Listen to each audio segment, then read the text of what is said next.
Saudara, Sekjen Partai Gerindra Ahmad Muzani menghormati keputusan KPU Jakarta yang menetapkan pasangan Pramono Anung Rano Karno sebagai pemenang Pilkada Jakarta. Muzani menghormati hasil rekapitulasi suara KPU Jakarta. Namun Muzani juga mengajak untuk menghormati pihak yang akan berencana melayangkan gugatan. Muzani tak mau berspekulasi soal peluang paslon yang diusung partainya, RK Suswono, menang dalam gugatan. Namun Muzani akan memantau prosesnya. Sebelumnya, Komisi Pemilihan Umum Jakarta telah mengumumkan hasil rekapitulasi yang dimenangkan Pramono Anung Rano Karno dengan 2.183.239 suara. Ridwan Kamil Suswono mendapatkan 1.718.160 suara dan Dharma Pongrekun Kunwardana meraih 459.230 suara. Ya, sekarang lagi berproses setahu saya, tapi sekali lagi satu, kami menghargai keputusan KPU karena itu adalah lembaga yang punya kewenangan untuk mengumumkan hasil KPU. Kemudian yang kedua, keputusan paslon untuk mengajukan gugatan tentu saja itu menjadi kewenangan paslon dan tim untuk mengajukan gugatan itu. Silakan saja dan kita menghormati semua karena protokol untuk itu dimungkinkan. Ketua Harian Pemenangan Pramono Anung Rano Karno, Prasetyo Edy Marsudi, menanggapi rencana gugatan dari paslon Ridwan Kamil Suswono ke Mahkamah Konstitusi. Meski sengketa hasil pilkada alur penyelesaiannya ke MK, menurut Prasetyo Edy, rencana gugatan tim Rido mengada-ada karena selisih suara Pram Rano dan RK Suswono jauh di atas 1%. Prasetyo menyarankan RK Suswono legowo menerima kekalahannya.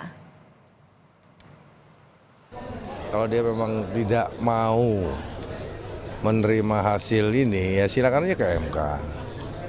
Itu kan alurnya, tetapi jangan dicari-cari. Karena perbandingannya antara 1 dan 3 itu hampir 10%, bos. Dia bagaimana dia mau ke MK gitu. Nomor 1 jangan istilahnya emosional, kalau menang tuh dalam pesta demokrasi biasa. Saya rasa harus legowo lah. Kalau jaraknya 1% monggo. Ini kan jaraknya 9%, Mas. Saya rasa itu aja. Tim pemenangan Ridwan Kamil Suswono hingga sore ini belum memasukkan gugatan sengketa Pilkada Jakarta ke Mahkamah Konstitusi. Mereka berencana memasukkan gugatan ke MK besok. Soal gugatan ini, seberapa solid Kim Plus sebagai pengusung RK Suswono mengajukan gugatan Pilkada Jakarta dan berharap 2 putaran. Seberapa kuat juga bukti yang mereka miliki dan apa yang disasar partai pengusung RK Suswono lewat gugatan ini? Ulasannya kita bahas bersama Dewan Pengarah Rido, Bang Hasbiallah Ilyas, dan Direktur Eksekutif Indikator Politik Indonesia, Mas Burhanuddin Muhtadi. Selamat petang semuanya.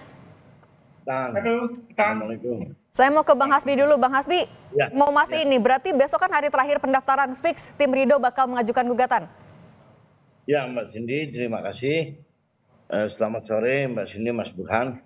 Kita lihat besok, yang pertama yaitu kita menerima hasil perhitungan KPU yang kemarin diadakan di Pan Pasifik, seri Pan Pasifik. Kita terima itu semua. Ini memang proses yang memang harus kita lalui. Nah, untuk ke MK, kita lihat besok, hari ini insya Allah kita akan mematangkan seluruhnya yang untuk besok kita akan bawa ke MK. Insya Allah besok. Oke, tapi kalau soal gugatan ke MK ini sebenarnya udah direstuin sama semua partai di Kim Plus belum sih, Bang? Ya pasti merestui. Kita upaya harus kita lalui.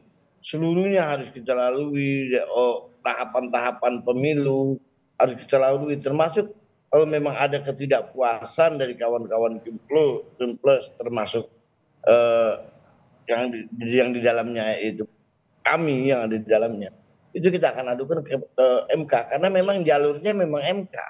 Artinya maksudnya semuanya sudah satu suara, udah solid buat memang ngajuin ke MK? Satu suara, makanya di waktu pembahasan itu untuk masuk ke MK atau tidaknya itu kita lebih menyerahkan kepada tim hukum kita yang lebih mengerti. Memang bukti-bukti itu dari lapangan, tim lapangan yang mencari bukti-bukti kejanggalan-kejanggalan di dalam Pilgub. Oke, tahan dulu Bang Hasbi, saya mau ke Mas Burhan. Mas Burhan tadi katanya semuanya satu suara sebenarnya Kimples untuk mengajukan gugatan. Ini pencermatan Anda samakah semuanya solid untuk mengajukan gugatan sebenarnya dari Kimples? Ya, statement itu bisa kita lihat dari pernyataan Bang Dasko ya, yang kita tahu dikenal sebagai ketua kelasnya koalisi pendukung Prabowo, dan Bang Dasko sudah menyatakan ke publik akan menggugat ke MK, diikuti oleh Sekjen Gerindra, termasuk juga fraksi Gerindra di DKI Jakarta, plus statement dari Partai Golkar dan PKS. Memang beberapa partai lain belum terlihat suaranya, misalnya dari Demokrat atau PAN, tapi ketika Gerindra, kemudian PKS dan Golkar itu menyatakan siap untuk membawa persoalan yang mereka anggap janggal dalam kasus pemenangan Pramono dan Rano Karno ke MK, kemungkinan besar sudah menjadi semacam keputusan bersama di antara partai koalisi. Yang kita tunggu sini itu adalah buktinya. Nah, sejauh ini bukti yang dibawa oleh tim hukum Ridho itu belum cukup meyakinkan. Satu, kasus Pinang Ranti itu sangat meyakinkan ya, tetapi cuma 19 suara. Kemudian beberapa kasus yang dianggap sebagai bukti tidak profesionalnya KPU sehingga muncul tingkat partisipasi yang rendah, itu juga tidak serta-merta bisa kita salahkan ke KPU. Jangan-jangan memang calon yang partai politik gagal untuk memberikan calon yang cukup menarik dan mempesona untuk menarik perhatian warga Jakarta untuk memilih. Jadi yang menjadi PR menurut saya bukan soliditas dari partai untuk membawa ke MK, itu sudah cukup solid. Yang menjadi PR adalah apakah bukti yang dibawa oleh tim hukum Ridho itu lebih terang daripada cahaya. Nah, ini yang kita masih menunggu. Nah, Mas Burhan, kalau misalnya tadi persoalannya bukan di soliditas, tapi kalau yang Anda baca sebenarnya apa yang sedang diupayakan oleh tim Ridho? Kan kalau kita lihat selisihnya juga sebenarnya cukup lebar, tapi masih mau mengupayakan menggunakan hak demokrasinya. Apa yang bisa Anda baca dari upaya ini? Iya, jadi pertama begini, Cindy. Pertama, bahwa partai koalisi pendukung Ridho ngadat itu jelas, sehingga Pramono Anung yang didukung hanya oleh satu partai parlemen yaitu PD Perjuangan bisa menang. Itu kan artinya banyak suara pemilih partai yang secara resmi mendukung Ridho yang bocor ke Pramono. Tetapi dalam soal gugatan ke MK, saya kira dengan pernyataan Bang Dasko, Sekjen Gerindra Ahmad Muzani, kemudian Partai Golkar dan PKS, sepertinya tinggal menunggu waktu. Yang masih menjadi PR adalah soal bukti tadi. Nah, saya melihat sejauh ini mereka masih mengumpulkan bukti, karena yang dilihat sebenarnya bukan soal selisih Ridho 39%, Pramono 50,07%, selisih kurang lebih 10-11%. Iya, selisih sangat lebar. Tapi jangan lupa dalam aturan khusus DKJ Jakarta itu kan ada aturan spesifik, yaitu berkaitan dengan satu putaran atau tidak, yaitu 50% plus 1. Jadi sekarang PR buat tim hukum Ridho adalah memastikan kelebihan suara 50% plus 1 buat Pramono, yaitu 2.925, itu bisa di-challenge atau tidak. Jadi bukan membuktikan perbedaan 10-11%, karena itu jelas sulit, tetapi membuktikan bahwa memang kemenangan itu bisa di-challenge sehingga dibawa ke putaran kedua. Oke, kita tanyakan dulu Mas Burhan. Oke, tahan dulu, kita tanya dulu ke Bang Hasbi. Bang Hasbi, nah itu untuk men-challenge 0,7%-nya, bukti yang dimiliki oleh tim Ridho sudah seberapa kuat sebenarnya? Ya memang kita lihat nanti, ini memang tim hukum yang akan menyusun dari lapangan, hasil dari lapangan ya Mbak. Hasil dari lapangan yang kita dapati beberapa bukan kecurangan, misalnya ada di Pinang Ranti. Ini ada nggak di selain Pinang Ranti yang seperti ini? Itu yang kita akan telusuri terus sampai besok kita daftarkan ke MK. Tim-tim hukum kita saya yakin dengan keahlian mereka, memang di bidangnya kita sudah mendapatkan bukti-bukti yang kuat yang memang tidak bisa saya sampaikan secara hari ini. Coba lihat aja nanti di MK. Oke, tapi meyakini bukti-bukti itu kuat bisa diterima sampai dikabulkan oleh MK? kalau kita tidak meyakini bukti-bukti itu kuat dan kita tidak meyakini bahwa kita akan berhasil, untuk apa kita bawa ke MK? Karena kita meyakini ini kita punya bukti kuat, dan ini bukan persoalan perbedaan yang jauh yang tadi disampaikan oleh Pak Edi Prasetyo ya, Mas Pras.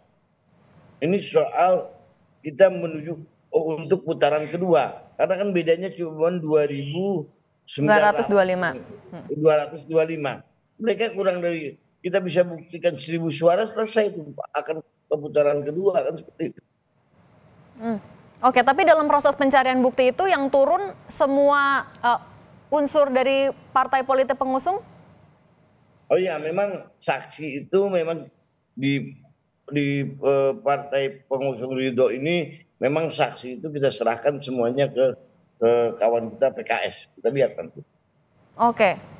Saya mau balik ke Mas Burhan. Mas Burhan, tapi kalau misalnya melihat peluangnya dengan bagaimana kondisi di Kimplesnya sendiri, kemudian juga bagaimana sosok atau figur dari elektabilitas Ridho sendiri, peluangnya sebenarnya seberapa besar sih? Ya, saya sendiri kan belum tahu ya bukti yang akan dibawa oleh tim Ridho seperti apa. Tetapi yang jelas tidak akan membalik hasil pemilu dalam pengertian Ridwan Kamil kemudian menjadi pemenang, sama sekali tidak. Itu kan perbedaannya 11%, terlalu jauh. Tetapi seperti yang tadi kita bisa tangkap dari Pak Hasbiala, jadi targetnya adalah menyatakan keputusan KPU di mana Pramono itu menang 1 putaran, itu bisa dibatalkan. Mungkin Pramono tetap menang, tetapi kemenangannya di bawah 50%. Itu targetnya. Ya. Nah, pertanyaannya adalah bagaimana cara untuk mencapai target dan meyakinkan hakim MK bahwa suara Pramono itu tidak 50% plus 07. Nah, ini saya kira tidak mudah, karena meskipun tadi ada 2.925 suara lebih di atas 50%, tetapi kalau buktinya hanya kasus Pinang Ranti, di mana ketua KPPS-nya sudah dipecat, itu kan cuma 19 suara yang dipersoalkan, yang masuk ke kantongnya Pramono. Jadi 19 suara tadi tidak cukup untuk membatalkan kemenangan 1 putaran buat Pramono. Tinggal mencari kasus-kasus lain. Nah, kalau misalnya yang diungkap selama ini adalah undangan pemberitahuan memilih, itu juga lagi-lagi bisa dipersoalkan balik. Karena jangan-jangan bukan hanya pendukung Ridho yang jadi korban sehingga mereka tidak mendapatkan undangan memilih, tetapi juga pendukung Pramono. Jadi harus bisa membuktikan bahwa tidak tersebarnya undangan memilih itu bersifat sistematik, merugikan pendukung Ridho saja. Mas Burhan, kan hal-hal yang kita harus tunggu gitu sih. Kita kan masih menunggu waktu, tapi dan juga bukti-bukti yang akan dibawa. Tapi kalau menurut Mas Burhan sebenarnya untung ruginya dari partai politik yang ada di Kimples ketika gugatan itu misalnya diterima, kemudian juga melihat bagaimana nanti prosesnya berjalan, untung ruginya apa untuk Kimples?